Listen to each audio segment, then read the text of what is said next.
Hello students, good morning, जय श्री कृष्णा। अपन बात कर रहे थे कोरियोलिस फोर्स के अंदर वेलोसिटी ट्रांसफॉर्मेशन इक्वेशन निकालनी थी। अपने को क्या करना था? वेलोसिटी ट्रांसफॉर्मेशन इक्वेशन निकालनी थी। तो चलो निकालते हैं अपन आज। देखो वेलोसिटी ट्रांसफॉर्मेशन इक्वेशन। चलो जी, हाँ जी, अपन ने एक कंडीशन पढ़ी थी पीछे कल, ठीक है। अब कल एक फ्रेम भी लिया था अपन ने, उसी फ्रेम के अकॉर्डिंग चलते हैं। देखो देख लेना, जब भी पढ़ो तब कॉपी खोल के नोटबुक सामने रख के डायग्राम को देखते हुए आप लोग पढ़ लियो, ठीक है। माना तंत्र S के सापेक्ष बिंदु P का वेग क्या है? v वेक्टर है, जबकि S डैश के सापेक्ष बिंदु P का वेग क्या हो जाएगा? v वेक्टर डैश है। इस अवस्था में v वेक्टर डैश व v वेक्टर के संबंध को क्या कहेंगे? वेग ट्रांसफॉर्मेशन या वेलोसिटी ट्रांसफॉर्मेशन इक्वेशन कहेंगे। किसको कहेंगे? v vector dash equal v vector के रिलेशन को। देखो v vector dash equal v vector के रिलेशन को क्या कहेंगे? वेलोसिटी ट्रांसफॉर्मेशन इक्वेशन कहेंगे। अब यहाँ तंत्र S में क्या कर देंगे? यहाँ तंत्र S में अवकल संकारक d/dt, इसको आप अवकल भी बोल सकते हो, अवकलन भी बोल सकते हो, और इसको आप अवकलन या डिफरेंशिएट ऑपरेटर भी बोल सकते हो। क्या बोल सकते हो? इसके ऑपरेटर भी बोल सकते हो। S डैश में अवकलन क्या हो जाएगा? ये तो किसका ऑपरेटर है? S का। कौन से फ्रेम का? S का। और फ्रेम S डैश का ऑपरेटर क्या हो जाएगा? d डैश अपॉन dt, ठीक है। अवकलन, इसको आप बोल सकते हो अवकलन संकारक, या फिर इसको अवकलन भी बोल सकते हो, पर यहाँ पे अपन इसका संकारक नाम यूज करके काम में लेंगे इसको। चलो फिर आ जाओ। हाँ जी, वी नो दैट, ध्यान से देखना भाई, डेरिवेशन है, काफी बड़ा है। क्या जानते हो आप लोग? R vector equal R vector dash, जानते हो? चूंकि आर वेक्टर इक्वल आप लोग जानते हो कितना होता है? Sorry, dash equal X dash I cap dash Y dash J cap dash plus Z dash K cap dash होती है। अब ये वाली इक्वेशन या फिर ये वाली वैल्यू वहाँ पे पुट कर दो, तो चलो आ जाओ। X dash I cap dash plus Y dash J cap dash plus Z dash K cap dash. अब ये कौन से फ्रेम की पोजीशन वेक्टर हो गई? S वाले की। ये कौन से फ्रेम की पोजीशन वेक्टर की वैल्यू हो गई? S डैश वाले की। हुई कि नहीं हुई? हुई। तो अब क्या करेंगे? फ्रेम S के लिए T के सापेक्ष अवकलन कर देंगे इस पूरी वाली इक्वेशन का। क्या कर देंगे? फ्रेम S के लिए T के सापेक्ष अवकलन करने पर कर देते हैं। तंत्र S के लिए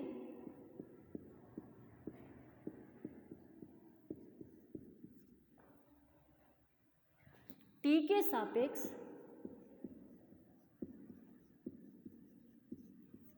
अवकलन करने पर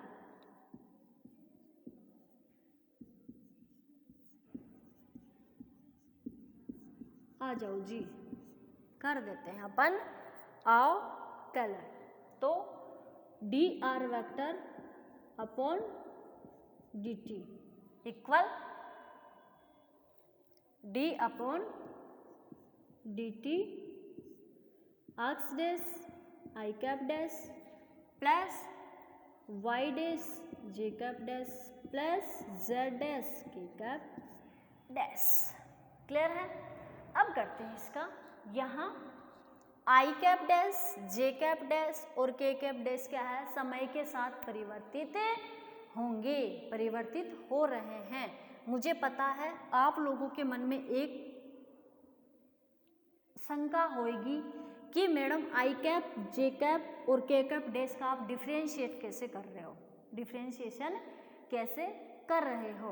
पर मैंने आप लोगों को जब डायग्राम पढ़ाया था वहाँ पे एक चीज़ बताई थी कि जो फ्रेम एस डैश जो है वो जब रोटेट करेगा वामाव्रत दिशा में ओमेगा कोणीय वेग से रोटेट करेगा तो इसके आई कैप डैश और उसके जो यूनिट वेक्टर होती है वो भी क्या होगी, चेंज होगी। कब, समय के साथ परिवर्तित होगी। ये बात याद रखना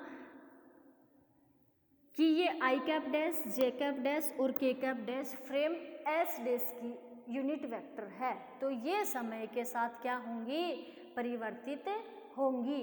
इसलिए अपन इनका भी यहाँ पे क्या कर देंगे, डिफ्रेंशिएट कर देंगे, भूलना नहीं। या फिर लिख देते हैं यहाँ पे, देखो अपन यहाँ I cap dash, J cap dash व के कैप डैश समय के साथ परिवर्तित हो रहे हैं।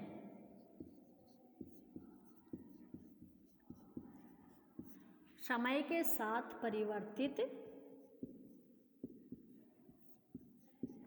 हो रहे हैं, इसलिए अपन इनका भी क्या कर देंगे, डिफ्रेंशिएशन कर देंगे। तो आ जाओ भाई, कर देते हैं। D R vector upon D T equal क्या आ जाएगा, D X dash upon D T. I cap को छोड़ दो, छोड़ दिया, चलो अब एक्स डैश को छोड़ दो और आई कैप को ले लो, ये लो जी। इन दो का ही कंप्लीट हुआ है अभी। तो क्या किया है अपन ने, एक्स डैश के सापेक्ष डी के साथ एक्स डैश को ले लिया, आई डैश को छोड़ दिया। अब एक्स डैश को छोड़ दिया, आई कैप डैश को ले लिया, ठीक है। ऐसे ही क्या कर देंगे, वाई डैश को डी के साथ ले लो, जे कैप छोड़ दो, जे कैप डैश छोड़ दो, छोड़ दिया। अब वाई डैश छोड़ दो और डी जे कैप डैश साथ ले लो, ये लो। ऐसे ही क्या करोगे, D Z dash upon D T के डैश छोड़ दो। अब क्या करोगे, जेड डैश छोड़ दो और डी के डैश, के कैप डैश साथ ले लो, ये लो जी, ले लिया। क्लियर है, चलो जी। अब क्या करेंगे,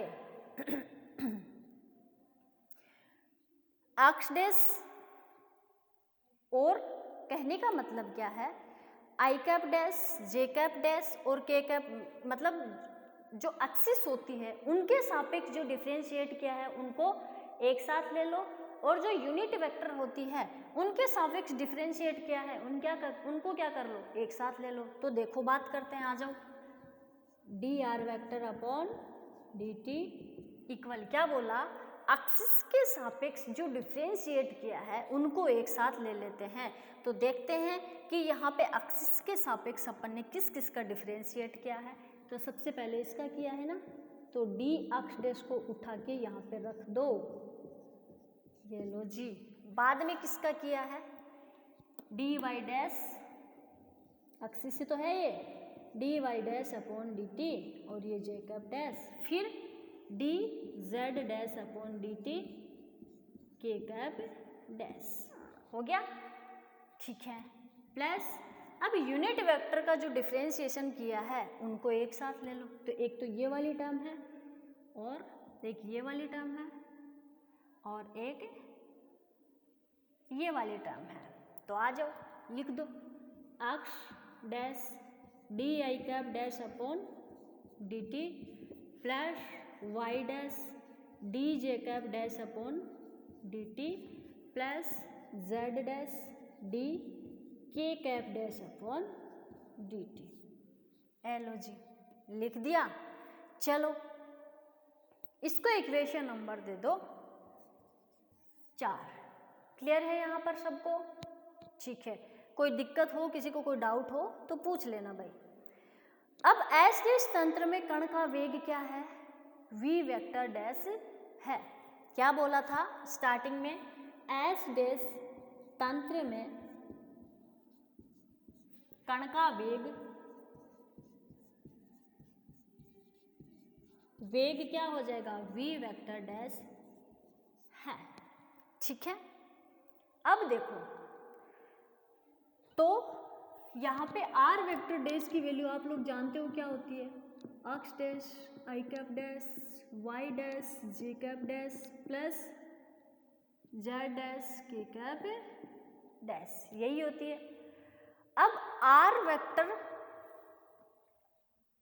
डैश का s डैश के लिए t के सापेक्ष अवकलन कर देंगे। क्या कर देंगे, r वेक्टर डैश का s डैश के सापेक्ष या फिर s डैश के लिए, s डैश के लिए t के सापेक्ष अवकलन करने पर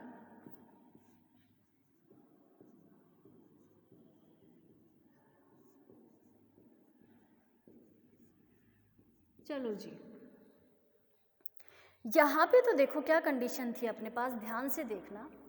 r वेक्टर जो था वो फ्रेम s का था और r वेक्टर के इक्वल में जो वैल्यू थी वो किसकी थी, s डैश की थी। तो तंत्र दोनों अलग अलग हुए कि नहीं हुए, हो गए।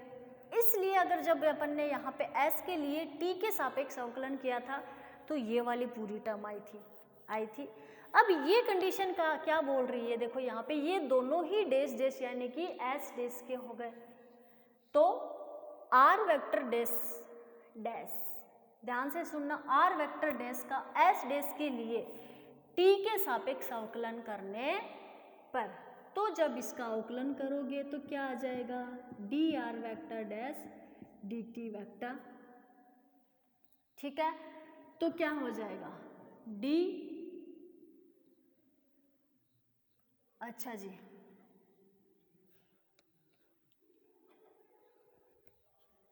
देखो d dash r vector dash upon D T, r vector dash का s के लिए t के सापेक्ष अवकलन कर रहे हैं, दोनों ही डैश की चीजें हैं, तो इसका क्या हो जाएगा, अवकलन एक बार ही होगा, ना कि इसके यूनिट वेक्टर का भी अवकलन नहीं होगा। या फिर देखो अपन करते हैं तो क्या आ जाएगी ये वाली d dash upon D T, ये दोनों क्या हो गया, सेम सेम हो गई। अगर ये दोनों कंडीशन सेम सेम आ गई तो इन दोनों का डिफरेंशिएशन यहाँ पे नहीं होगा, वो दोनों कंडीशन वहाँ पे अलग अलग थी, इसलिए वहाँ पे उन दोनों का डिफरेंशिएशन अपने साथ या फिर अपन ने करके लिख दिया। पर इस कंडीशन का यहाँ पे डिफरेंशिएशन नहीं होगा, क्यों, क्योंकि दोनों ही एस डैश फ्रेम के हैं। अगर दोनों अलग अलग फ्रेम के होते तब जाके अपन इनका डिफरेंशिएशन करते, पर ये दोनों क्या यहाँ पे सेम कंडीशन में है, सेम कंडीशन में अगर यहाँ पे होंगे तो इनका डिफरेंशिएशन नहीं होगा। यूं का यूं लिख दो इसको, y dash J cap dash plus z dash K cap dash. Okay, आ जाओ जी। या फिर देखो एक बार इसको ऐसे लिख दो आप लोग, D dash R vector dash equal D dash X dash upon D T I cap dash plus D dash Y dash upon D T J cap dash plus D dash Z dash upon D T K cap dash. Clear है? अब ये वाली condition देखो, यहाँ समय t equal 0 पर दोनों तंत्र क्या है, संपाती है। क्या है? यहाँ t इक्वल 0 समय पर दोनों फ्रेम क्या है, संपाती है। तो इस अवस्था में d dash t equal d upon t रख सकते हैं क्या? देखो यहाँ समय t इक्वल 0 पर दोनों तंत्र क्या है, पीछे पढ़ा था अपन ने, t इक्वल 0 समय पर दोनों तंत्र क्या थे, संपाती थे कि नहीं थे, संपाती है। तो d dash upon dt equal अपन d अपॉन dt रख सकते हैं। अगर संपाती है तो इसकी जगह ये वैल्यू भी रख सकते हैं, इसकी जगह ये वैल्यू भी रख सकते हैं, इसकी जगह ये वैल्यू भी रख सकते हैं।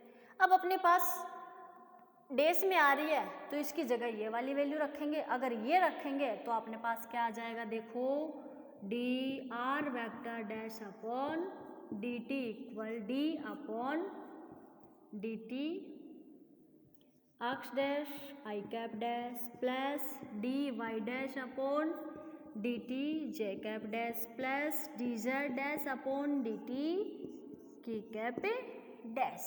ये वैल्यू अपने पास यहाँ पे आई जब अपन ने ये कंडीशन यहाँ पे लगाई। ठीक है, अब आप लोग जानते हो, सॉरी ये तो यूं का यूं ही रहेगा, देखो अब क्या करते हो आप लोग जानते हो, क्या जानते हो कि D dash R vector dash upon D dash D T equal क्या होता है, वी वेक्टर डैश होता है कि नहीं होता है, होता है। तो क्या अपन यहाँ पे इस वाली वैल्यू को ये पुट कर सकते हैं, वी वेक्टर डैश इक्वल क्या हो जाएगा, D X dash upon D T I cap dash plus D Y dash upon D T J cap dash plus D Z dash upon D T K cap dash. ठीक है, यहाँ तक अगर किसी को कोई दिक्कत हो तो पूछ सकते हो आप लोग। चलो जी, क्लियर है यहाँ तक सबको? हाँ जी। अब बात करते हैं तंत्र एस डैश जो था वो ओमेगा नियत वेग से गति कर रहा था, गति कर रहा था कि नहीं कर रहा था। मैंने वहाँ पे ओमेगा कोणीय वेग बोला था, पर वहाँ पे वो जो ओमेगा है वो नियत कोणीय वेग से गति कर रहा है, वहाँ पे क्या कर रहा है, नियत कोणीय वेग से गति कर रहा है। अगर नियत कोणीय वेग से गति करता है तो देखो ये इक्वेशन हटा तो दी, अपने को काम में बहुत आएगी अब ये। चलो देखते हैं आगे जो भी होता है। कोणीय वेग से वामाव्रत दिशा में गति कर रहा है, तो आई cap dash J cap dash और के कैप डैश क्या थे, कोणीय वेग से वो भी गति करेंगे जो समय के साथ परिवर्तित हो रहे थे। तो माना R vector, capital R vector एक ऐसा सदिश है जिसका परिमाण 1 हो। क्या है, आर वेक्टर एक ऐसा सदिश है जिसका परिमाण क्या है, 1 है। तो क्या अपन इसको ऐसे लिख सकते हैं, एक फॉर्मूला आता है, देखो बात की थी अपन ने, एस डैश फ्रेम जो है वो वामाव्रत ओमेगा नियत कोणीय वेग से घूमता है। ठीक है, तो एक कंडीशन यहाँ पे बनती है, क्या, मान के चलते हैं, देखो माना आर वेक्टर एक ऐसा सदिश है, कैपिटल आर वेक्टर है भाई, एक ऐसा सदिश है जिसका परिमाण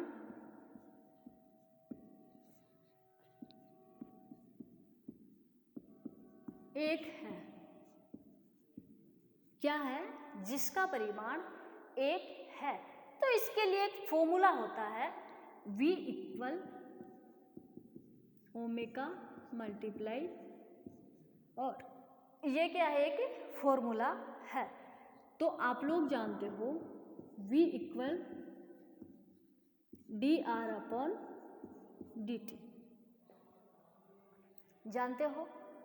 तो V की जगह क्या ये वाली वैल्यू पुट कर सकते हैं, क्यों, ध्यान से सुनना। इस स्थिति के सापेक्ष आप जब इस स्थिति का डिफरेंशिएट करते हो तब जाके अपने को क्या मिलती है, वेलोसिटी मिलती है।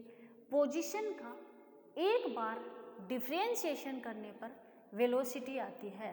तो क्या इस v को अपन ऐसे लिख दें तो गलत थोड़ी है, नहीं है। तो इस v की जगह अपन क्या पुट कर दे यहाँ, D R vector upon D T equal में क्या चल रहा है, ओमेगा क्रॉस आर। क्लियर है? चलो जी, इसको इक्वेशन नंबर दे दो 6। ओके, ध्यान से पढ़ना, इसके अंदर काफ़ी ऐसी चीज़ें हैं जो चेंज होती आ रही है। ठीक है, नहीं समझ में आए तो मैसेज कर देना, फिर से रिपीट कर देंगे।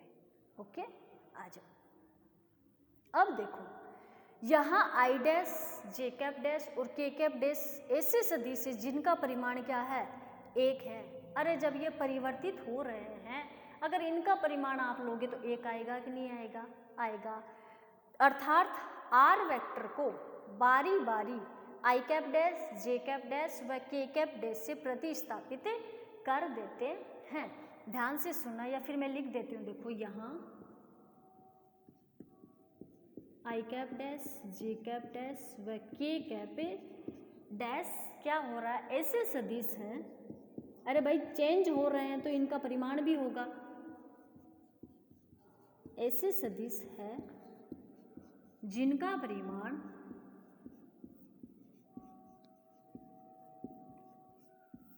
1 है। ठीक है, यहाँ इसका परिमाण भी 1 है और यहाँ इसका परिमाण भी 1 है। तो क्या इस आर वेक्टर को अपन इनके साथ बारी बारी प्रतिस्थापित कर दें? तो चलो कर देते हैं। तो यहाँ आर वेक्टर को आई cap dash, J cap dash व के कैप डैश से बारी बारी प्रतिस्थापित करने पर, चलो जी कर देते हैं। अपने पास क्या आ जाएगा, देखो D I cap dash upon D T है कि नहीं है। तो ओमेगा, मैंने क्या किया है, ये जो फॉर्मूला है इसके अंदर जहाँ पे भी आर है उसको एक बार आई कैप से प्रतिस्थापित कर देंगे, और जहाँ पे भी ये आर है उसको एक बार जे कैप से प्रतिस्थापित कर देंगे और एक बार के कैप से प्रतिस्थापित कर देंगे। कहने का मतलब क्या है, इस फॉर्मूले के अंदर एक बार आई कैप की वैल्यू रख देंगे, एक बार जे कैप की रख देंगे और एक बार के कैप डैश की रख देंगे। डैश है डैश, आई कैप डैश। ठीक है, इक्वेशन नंबर 7। ऐसे ही D J cap dash upon D T equal omega J cap dash. Equation 8, ये आ जाएगा D cap dash upon D T equal omega multiply K cap dash. Equation number 9। ठीक है, अब क्या करेंगे, देखो अपन इनको समीकरण 5, 6 व 7, 8 को 5, 7, 6, 7, 8 से मान समीकरण 4 में रख देंगे। क्या कर देंगे, इक्वेशन 4 में इसका मान रख देते हैं। अब देखो इक्वेशन 4 अपने को फिर से लिखनी पड़ेगी कि इक्वेशन 4 क्या थी अपने पास। देखो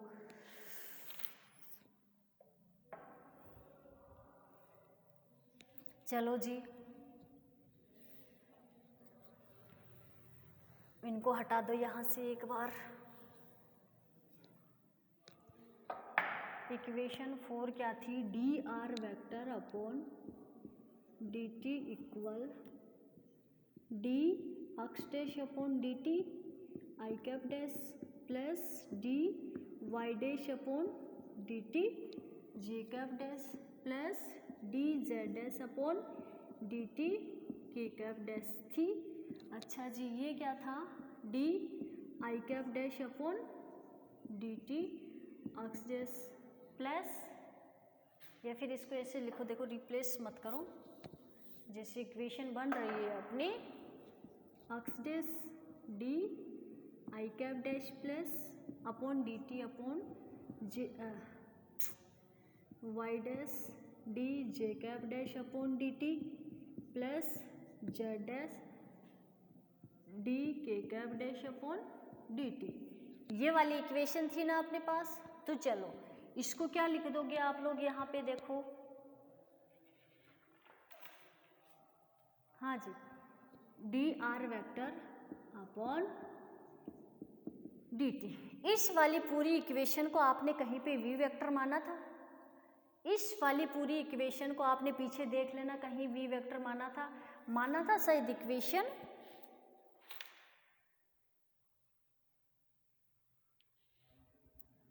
5 के अंदर देखना आप लोग, इक्वेशन 5 नहीं दिया, जहाँ पे अपन ने वी वेक्टर डैश लिख रखा है उसको इक्वेशन आप लोग 5 लिख देना, मैंने नहीं लिखा है, इक्वेशन 5 लिख देना। तो इक्वेशन 5 से मान रखने पर, या इसको अपन ने क्या माना था वहाँ पे वी वेक्टर डैश माना था, प्लस ये क्या है अक्ष डैश, इसकी जगह वैल्यू क्या आई है देखो, आइए तो इसको पुट कर दो, ओमेगा वेक्टर इक्वेशन 7 से I cap dash plus Y dash को यू का यू लिख लो, और डी जे कैप डैश की वैल्यू क्या है omega J cap dash plus Z dash को यू का यू लिख लो, इसकी वैल्यू क्या है देखो यहाँ पे ओमेगा के कैप डैश। हो गया क्लियर? तो चलो अब देखो, ये चूंकि यहाँ पे D R vector upon D T equal V vector यहाँ पे क्या है तंत्र एस में कण का वेग है, ये क्या है तंत्र एस में कण का वेग है, तो क्या अपन डी आर वेक्टर को भी ऐसे लिख दें? लिख दो, V vector equal V vector dash plus, अब यहाँ से क्या करोगे आप लोग, इसको मल्टीप्लाई कर दो अंदर, तो वी वेक्टर अक्ष डैश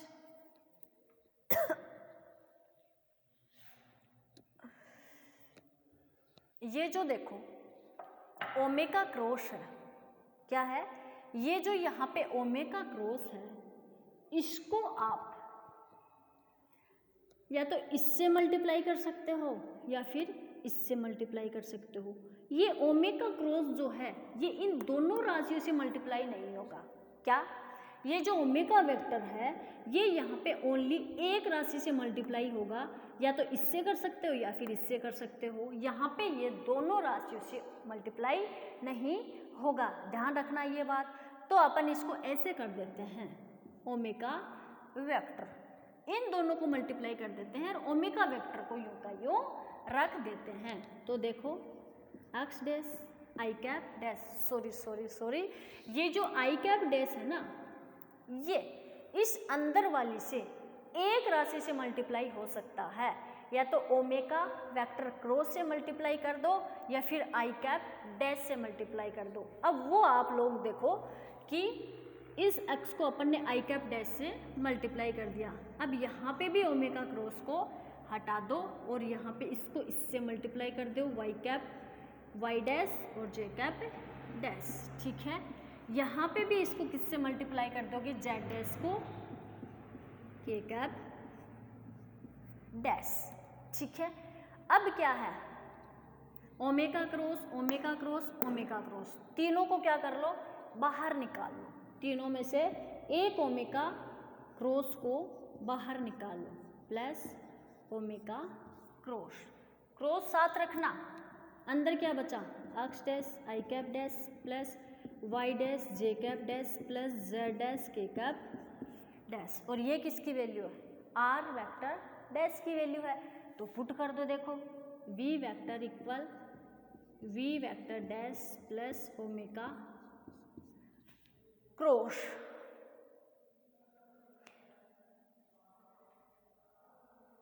हाँ जी क्या आ जाएगा।